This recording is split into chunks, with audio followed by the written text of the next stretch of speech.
Welcome back to Grid Drop. Today we're going to help you get faster around one of Assetto Corsa's most iconic and satisfying tracks to drive, Silverstone. If you enjoyed this video, feel free to leave any feedback or questions in the comment section or in my Discord, which is linked in the description. Also, if you want to see a more in-depth version of this track guide on my Patreon, let me know down below.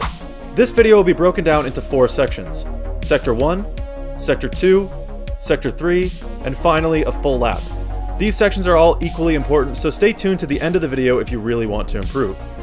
As a disclaimer, in every single one of these track guides I'll be using the McLaren 720S GT3 Evo. However, these track guides provide information that pertains to the track, not the specific car or setup, so feel free to apply these tips to the most comfortable car for you. Sector 1 begins on the pit straight heading towards Copse Corner. Into this corner, you want to look out for the 50-meter board. Around 10 meters before this board, you want a very sharp, harsh jam of the brakes and one downshift. Immediately as you do this, follow up with an aggressive turn-in and aim to take as much of this inside curb as you can. As soon as you brake sharply and turn in, you want to be back on the throttle. It may be necessary to feather the throttle a bit here, but you have to feel it out lap by lap based on your line into the corner. Pulling into the apex now, focus your eyes on the exit of the corner. Heading towards the exit now, try to use as much of this exit curb as you can. Track limits are generally forgiving around here as long as your line is solid. Onto the small straight now, prepare for maggots and beckets. Into the first corner, aim to take as much of this black and white curb as possible, but don't brake just yet. This corner should be taken flat out. As soon as you're right in front of this corner, focus your eyes to the next inside curb on the right. This corner requires a very slight tap of the brakes, lifting and feathering the throttle, and aim to be very aggressive with that inside curb, taking as much as you can. A good line through here is important, so the main thing to avoid is understeering or drifting out too far towards the left side of the track, as this compromises your run into the next corner. Off the apex now, with a good line you should be in the middle of the track. You need another slight use of the brakes here, a bit more than last time, and again aim to take as much of this inside curb as you can. Through both the last corner and this one, really try to commit to the corner.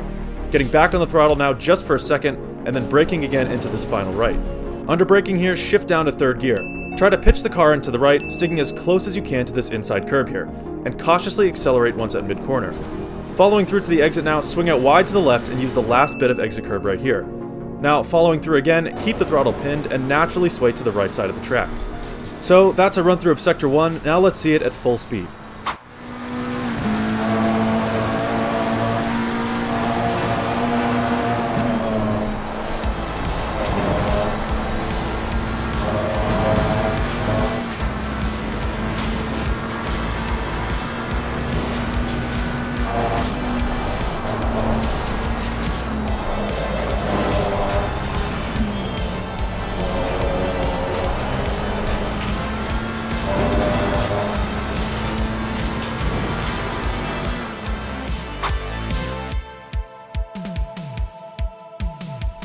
On the hanger straight now, keep the throttle pinned and slowly work your way towards the left side of the track. Keep an eye on the left side of the track as you want a very harsh jam of the brakes right before where this curb starts on the left. Under braking, pull the car towards the apex of the corner. This corner is a long, sweeping right-hander, so don't pull in too soon. The apex is a bit later than you think. Sticking as close as you can to the inside curb, and at mid-corner getting back on the power. It's easy to drift wide here, so modulate your throttle once exiting to keep the car planted. Naturally swing towards the left side of the track now, accelerate to full throttle and use this exit curb on the left. Keep in mind it's also easy to run a bit wide here. Power down now and heading towards the chicane, stick towards the right side of the track. As the next corner approaches, watch the right side of the track. You want to brake pretty much between this white sign and where this curb begins. Under heavy braking now, shift down to 2nd gear and try to cut as much of this inside curb here as you can. However, definitely make sure to avoid this red raised curb. This line from mid-corner is pretty straight, and you can aim to cut this inside curb on the right here. Getting back on the power now, do just that. You can be pretty aggressive with how much curb you take. On the power now, naturally drift towards the left outside curb. At full throttle, smoothly pull the car back into the right, aiming to cut this curb. Again, avoid this red raised curb on the inside. Following through the corner, use the width of this exit curb on the left. On the Hamilton straight now, stick towards the left side of the track. Watch for where this curb begins on the left. You want to brake and turn into the corner exactly at this green section. This is a very slight tap of the brakes. There's much more emphasis on the aggressive, committed turn-in. As soon as you brake, you're immediately back on the throttle, and try to cut this inside curb here. At mid-corner, start to sway back towards the left side of the track. Once at the left side, quickly switch your steering angle to the left. You can feel the car grip the track here as the weight is shifting from left to right immediately as you turn. With the proper line and timing when turning in, this weight shift will translate to a more confident feeling of grip in the front tires and on the right side of the car. You'll be able to notice this grip immediately, and your force feedback will tighten up, indicating more grip. An improper turn-in will immediately start to feel more understeery, and you'll notice the rear feels a bit more unstable. Once that grip kicks in and you're turning into the corner, another indicator of a proper line is your ability to stick to this inside curb. At full throttle now, you should naturally drift towards the right side of the track, but try to smoothly pull back into the left. Watch for where this curb begins on the left. You want to brake heavily as soon as you reach this point. Under braking now, start turning in just after you pass this white line and shift down to second gear. Keep your eyes focused on the apex of the corner here.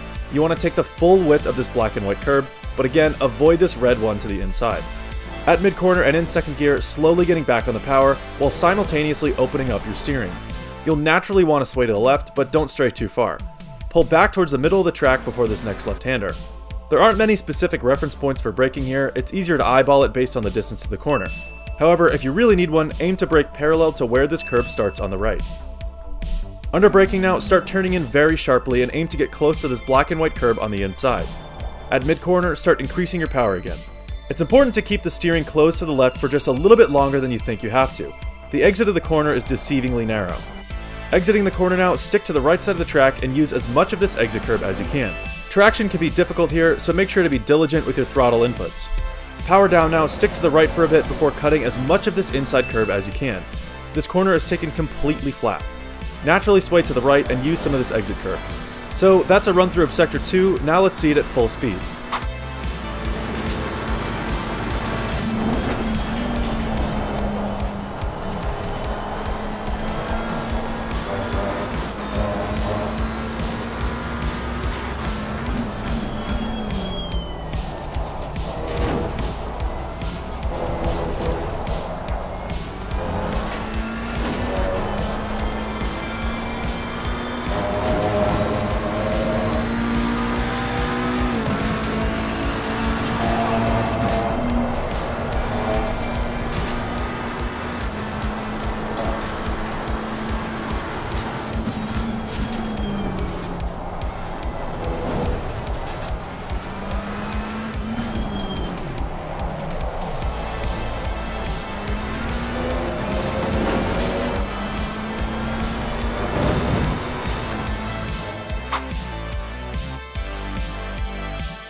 On the Wellington straight now, keep the throttle pinned to the floor and stick towards the right side of the track.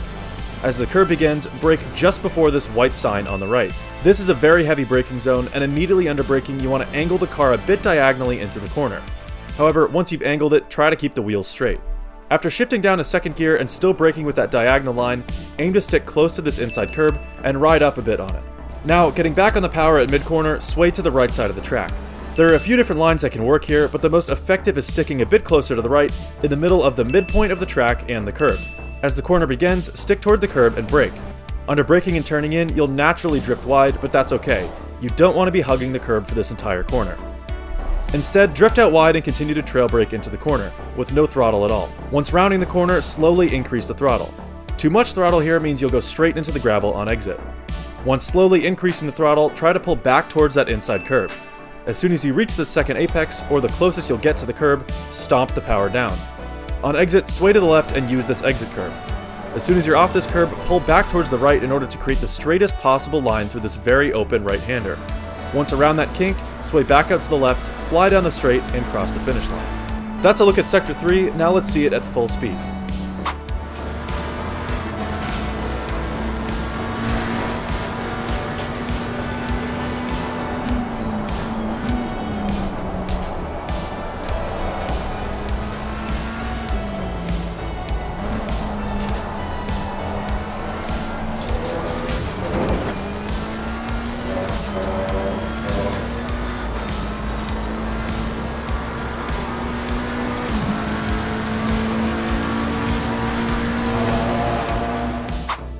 Now let's take a look at a full lap.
So there you have it, a full lap of Silverstone broken down corner by corner and sector by sector.